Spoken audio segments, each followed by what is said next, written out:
Assalamualaikum warahmatullahi wabarakatuh. Perkenalkan, nama saya Muhammad Irabil Hakim dengan NIM 225088030111148. Di sini saya akan mempresentasikan hasil kerja saya untuk memenuhi tugas kuliah unit operasi. Assalamualaikum warahmatullahi wabarakatuh. Di sini pada kesempatan kali ini saya akan menjelaskan tentang satuan, dimensi, dan faktor konversi. Pengertian satuan, dimensi, dan faktor konversi. Yang pertama, dari satuan. Satuan yaitu pengertiannya menyatakan dalam ukuran besaran, yang dimana contohnya itu adalah meter, feet, mile, panjang, gram, pound, slope, atau massa. Yang kedua, dimensi. Dimensi dinyatakan dalam besaran primer. Contohnya, massa M, panjang L besar. Ketiga, faktor konversi. Faktor konversi adalah merupakan sebuah angka yang tak berdimensi, yang merupakan ekivalensi dari satuan yang bersangkutan. 4 sistem satuan yang dikenal di kehidupan kita sehari-hari. Yang pertama, absolute dynamic system. Contohnya, centimeter, gram, and second. Yang kedua, English absolute system. Contohnya itu feet, pound, and second. Ya. Yang ketiga, SI, sistem internasional.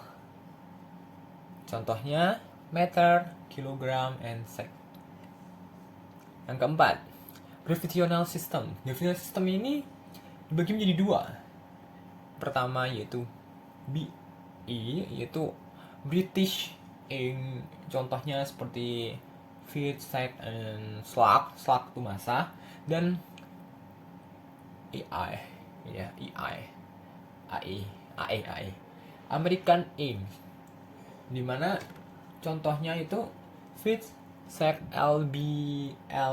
LBM itu berat, LBF dan LBF. Oke, selanjutnya berikut merupakan beberapa besaran penting. Yang pertama, mol, densitas, volume spesifik gravitasi, berat jenis, komposisi, konsentrasi, temperatur, dan tekanan.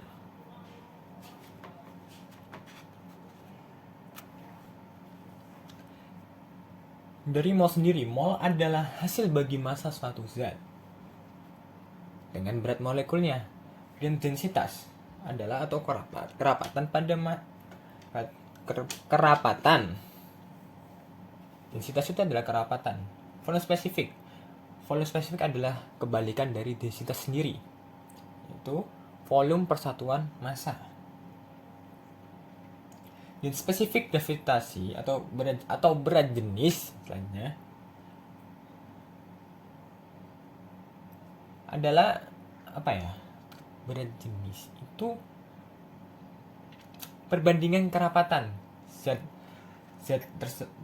pembanding, perbandingan antara zat pembanding dengan zat yang akan yang kita uji atau itu. Selanjutnya, komposisi merupakan perbandingan antara suatu zat dengan seluruh campuran. Selanjutnya, konsentrasi merupakan jumlah zat yang terlarut dalam sejumlah pelarut. Selanjutnya, tekanan.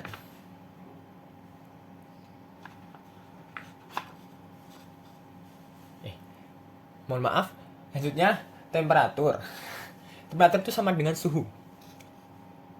Ya. Dan tekanan, terakhir, tekanan. Tekanan merupakan gaya persatuan luas yang tegak lurus gaya tersebut. Oke. Kita lanjut ke slide selanjutnya. Persamaan kimia dan stoikiometri. Yang pertama, persamaan kimia itu adalah gambaran atau data yang memuat data kuantitatif dan kualitatif dalam persamaan kimia.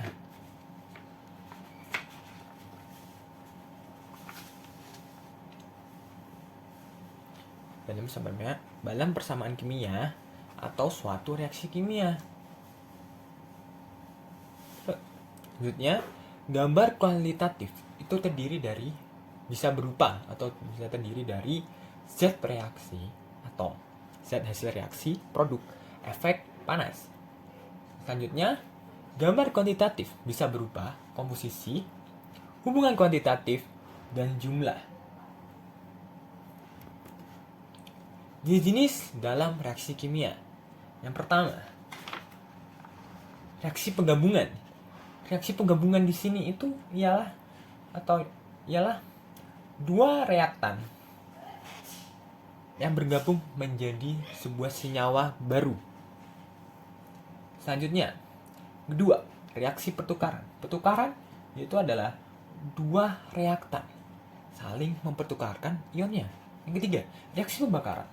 Reaksi pembakaran ialah reaksi yang melibatkan sebuah oksigen atau udara sebagai reaktannya. Yang keempat, reaksi oksidasi. Reaksi oksidasi reaksi yang mengoksidasi atau mereduksi suatu zat. Yang kelima, reaksi penggantian, di mana reaksi dalam sebuah reaksi komponen dalam suatu reaksi komponen dalam reaksi tersebut menggantikan komponen lainnya menggantikan komponen lainnya. Selanjutnya, reaksi kimia dalam industri. Yang pertama, reaktan pembatas atau limiting reactant. Yang kedua, reaktan berlebih, excess reactant. Yang ketiga, konversi, tingkat kesempurnaan reaksi kimia dalam industri. Yang keempat, selektivitas. Selektivitas ini ialah perbandingan persentase mol produk tertentu dengan mol produk lainnya. Yang kelima, yield.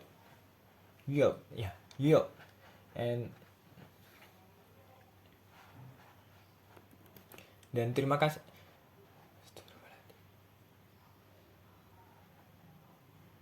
Selanjutnya adalah macam-macam laju air. Yang pertama, point linear velocity. Point linear velocity ialah laju air yang ditinjau pada satu titik. Yang kedua, average linear velocity, yaitu laju alir linear rata-rata. Atau misalkan masih belum paham, laju alir linear rata-rata pada seluruh penampang. Yang ketiga, volumetric flow rate, laju alir volume, sejumlah volume yang mengalir per satuan waktu. Itu adalah volumetric flow rate. Yang keempat, mass flow rate, di mana sejumlah massa yang mengalir per satuan waktu.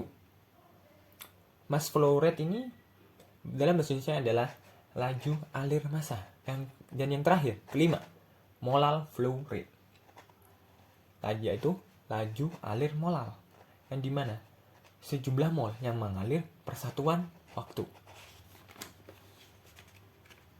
Dan terima kasih. Apabila ada kata yang kurang pas, mohon dimaafkan. Wassalamualaikum warahmatullahi wabarakatuh.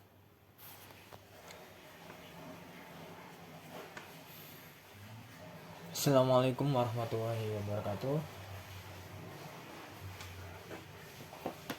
Di sini saya akan menjelaskan tentang proses termal.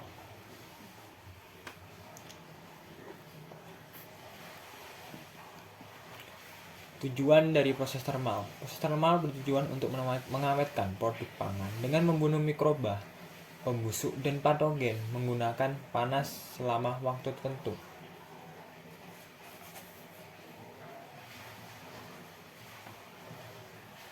Yang dimana panas ini adalah suhu tinggi.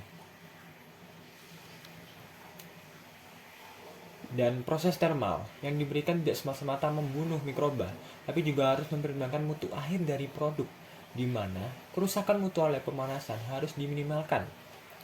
Dalam optimisasi proses termal diperlukan untuk data menukar kombinasi suhu dan waktu selama pemanasan dan pendinginan yang dapat memenuhi kriteria keamanan pangan dan mutu.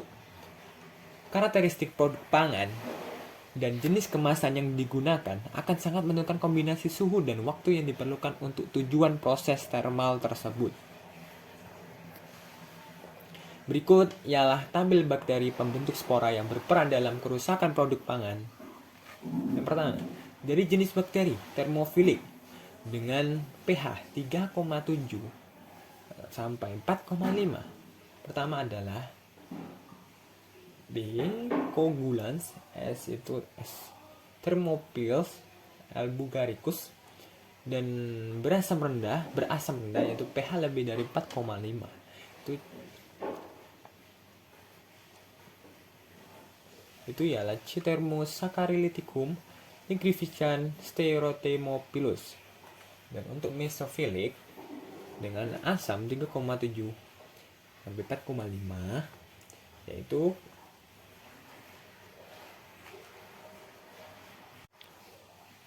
yang C itu adalah Clostridium butyrium, Clostridium pasteurianum. Selanjutnya B. Bacillus macerans, Bacillus polypmysa. Dan untuk berasam rendah pada mesofilik dengan pH lebih dari 4,5 yaitu botulinum A dan B, Bacillus lisaniform, Bacillus subtilis.